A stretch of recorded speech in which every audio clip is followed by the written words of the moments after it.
there's one group of people who have always been relevant in American pop culture, it's the Founding Fathers.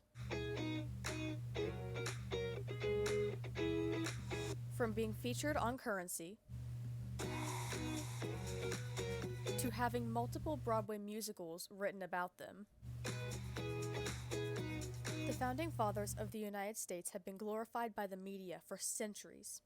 However, in recent years, these men have started getting new reputations. It seems that their histories as womanizers, racists, and slave owners have been discussed just as much as their founding of an entirely new country. This begs the question, how should we view our Founding Fathers?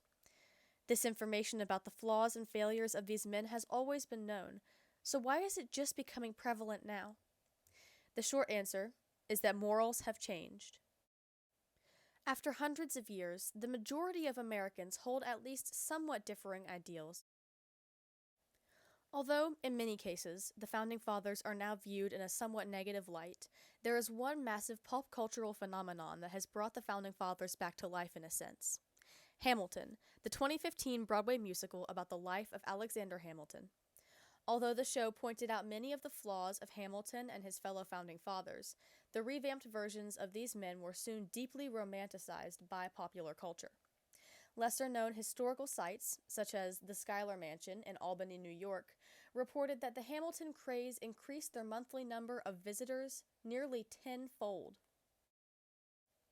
It seemed that, instead of truly bringing their flaws to light, the show made the Founding Fathers into lovable caricatures to its audience. The musical Hamilton was loved specifically by teenagers, who had never seen the Founding Fathers portrayed in such a way that made them seem cool to that age group. This largely affected the younger demographic's view of the Founding Fathers, turning them from dusty historical figures to rapping stage characters. This, in turn, largely glorified their dramatized lives to the younger generation, hindering the spreading idea that the Founding Fathers weren't very good people at all. The rise of negative ideas surrounding the Founding Fathers comes at an interesting point in our history. People are mistrusting the government more now than ever. Data from the Pew Research Center says that less than 2 in 10 Americans trust their Washington politicians to do what's right most of the time. This is at an all-time low, and it has been since around 2007. When data on federal government trust was first collected in 1958 by the Federal Election Committee, about 75% of Americans said that they trusted their federal politicians. This then plummeted severely in the 1960s with the United States' involvement in the Vietnam War, and continued to go downhill with the Watergate scandal in the 1970s. Public trust went up again in the 80s, but soon fell in the 90s again. After the September 11th attacks on 2001, public trust was at an all-time high again, but soon after started declining and has since been going down.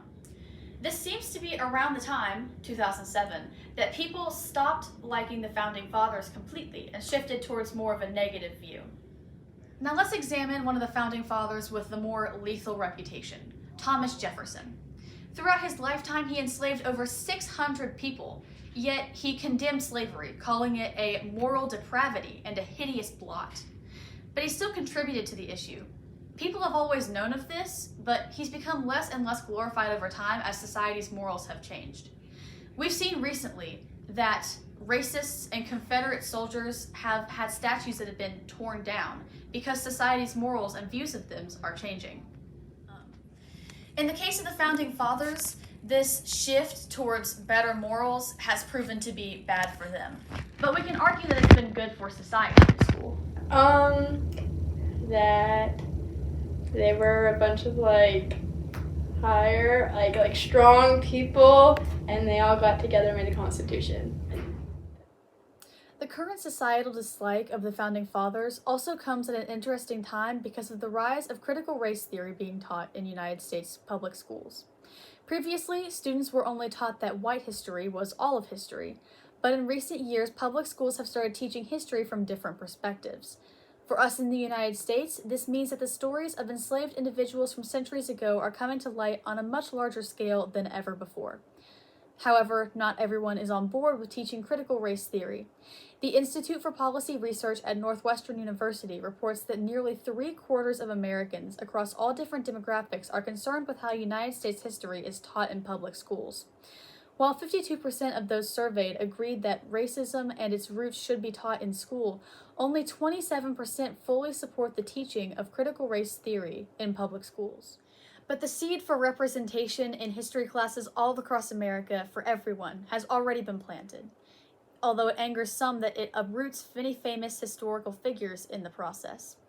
How history is taught in public schools in the United States has become a very polarizing issue, especially within the past decade or so. Says political scientist James Druckmann, quote, "The partisan and racial divides are not surprising, but accentuate why CRT has become such a political flashpoint." Well, we were taught that the founding fathers were generally a group of men that were very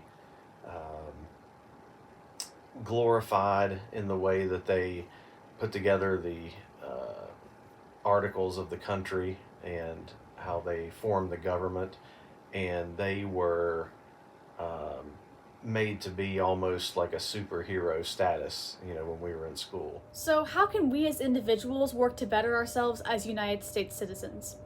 While preserving our nation's history is important, the glorification of people who did things no longer considered morally correct doesn't have to be. In the 21st century, the federal government has taken steps to highlight previously marginalized groups of people on a national platform. For example, the American Women Quarters Program, in association with the United States Mint, is a series of quarters being released from 2022 to 2025, depicting women who are important to United States history. 5 new designs have been unveiled each year of the program thus far. But the federal government finally lifting up historical figures besides just the affluent white men of history isn't going to ensure that generations to come will learn of the good and bad sides of our nation's history. The first step to doing this is being open to exploring all sides and perspectives of history. To those of you who already practice this, great job. To those of you who don't normally consider different viewpoints throughout history, give it a try. You'll learn a lot. Unsurprisingly, teaching kids to appreciate and accept other ideas and viewpoints is an excellent tool for both in the classroom and at home. Though educators and parents alike are so divided on what should be taught in schools these days, starting with appreciation and acceptance leads to more productive future citizens for our country. In recent years, it seems that we've lost all sense of respect for the other side. In a world where everything seems divided, be open-minded. Exploring history with an open mind helps people understand all sides of the story. So, yes, we should consider our founding fathers with open minds. But raising them up as the perfect founders just contradicts every flaw they had. We as a society can recognize these men as political masterminds who founded a country and wrote some of the most widely renowned political writings in the world, while also recognizing the fact that they were not great people at all from a moral standpoint. And a lot of what they said about slavery did not match up with their actions at all. So what else can be done to make sure our perceptions of history are as accurate as possible? Learning absolutely everything you can about history. Visits to historical homes, sites, parks, museums, and monuments are all great ways to see and hear about history in person. Trust me, history is so much more interesting when you're in a place it actually happened. Overall, public trust has to be put in historians, people who know what they're talking about. As new research comes to light about the Founding Fathers, the responsible thing to do as an American citizen is to learn about it. In order to keep our society up and running, our citizens must be educated. Now, this has become a bit of a less popular opinion lately, with many American voters admitting to voting completely uninformed. In addition to this, we live in what MIT's Sloan School of Management calls a partisan echo chamber, which means that we consume news that confirms our own biases and opinions. This is so incredibly harmful to the concept of open-mindedness and makes it easier to avoid our own views being challenged. Though the information on the villainous nature of the United States Founding Fathers has always been available, it's just recently become popular and well-known. Now that this is being taught in schools from this viewpoint, we can become better as a society and make things better for the next generations to come. Through the help of historians and experts, we as Americans can become better informed on our founding fathers and the flawed lives that they lived.